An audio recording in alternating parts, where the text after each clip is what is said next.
So now let's have a closer look at the content of Unit 6. Traditionally, we start with the vocabulary on my body. We trace and copy the words and also learn the chant, which can be downloaded or which can be watched from our YouTube channel. Also, we learn lots of wonderful chants from different videos which we recommend in our list. And please do not forget when talking about body parts to mention that body parts may be in singular and in plural. As you remember, there is no need to introduce grammar rules about how plural nouns in English are formed. You may just mention that most nouns are formed with ending s or es, and that some nouns have irregular plural, like foot, fit, but believe me, most kids will never remember it well. They will remember it much better the next year. So, after talking about body parts and watching a wonderful elf video and showing the body parts, tracing the words and copying the words, we go to the opposites and movements. Note that new opposites are introduced here. They are based on a wonderful video, but also this video contains the opposites that had been studied earlier. So please go to the previous lessons. They will be Unit 2 and Unit 6 and 4, and review the opposites and that is how you will be able to complete the tasks. Also, here we can see or we can find the worksheets for the videos where actually body parts and opposites are introduced.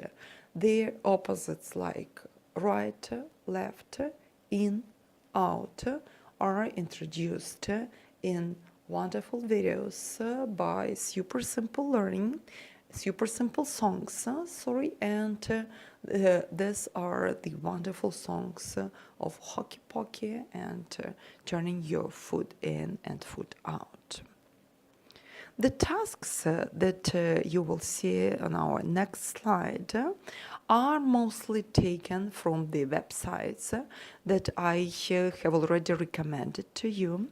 They like usually we don't have such tasks in the book, but here they were logically arranged. So after completing the tasks with the animal movements and comparing movements of animals to the movements of humans, you can do various worksheets on learning body parts. The reading to this unit is about the monster planet. It recycles the vocabulary of habitats, animals, the descriptive adjectives, animal sounds, movements, and fruits and vegetables. Also, it allows pointing at the pictograms and speaking about animals using horizontal lines. Students may trace the words, they may read the words, and as you remember, there are extra lines for copying the sentences. Again, do not try to do everything at once. This reading may take a couple of classes because also, as you see, there is a special task for drawing a monster. And for this task, your kids will need to review colors, shapes, and body parts. And if you feel that your kids can't read the description of the monster themselves, you can probably opt for doing this task in class. Or it may be a wonderful homework for your kids. In the unit number 7, we talk about weather and clothes. And traditionally, we start with learning the basic vocabulary, which is introduced by watching videos, again, tracing, copying, remembering, repeating, just pointing, everything that you have already probably done with your kids. After your kids have mastered weather vocabulary, it will become a part of class routines. I would recommend to start every class with asking your kids about the weather and the clothes they have on. That is how they will be able to not only recycle the vocabulary, but connect this vocabulary with the world they live in. So, after the weather and clothes are gone through, I am not saying that kids know them well, but during the classes, when you use this vocabulary as a part of routines, this vocabulary will be mastered really, really well. So after all this, we can talk about weather, clothes, and body parts, which were the content of the previous unit.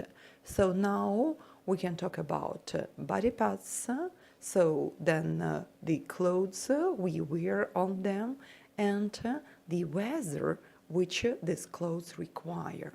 So please note that many tasks have pictograms on the top.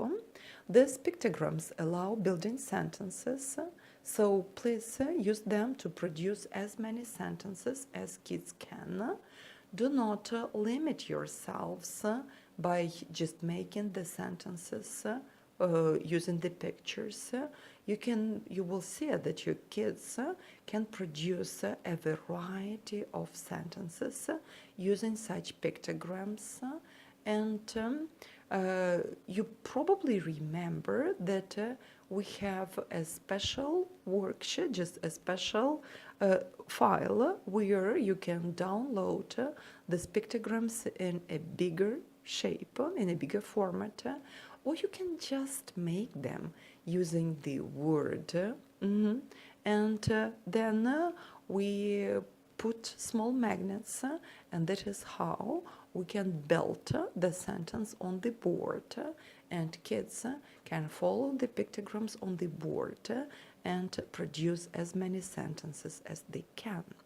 So, and finally, seasons reading allows recycling the vocabulary of seasons, weather, clothes, and body parts, and it allows not only recognizing the pictograms, but also copying the words, tracing the vocabulary, reading, and matching.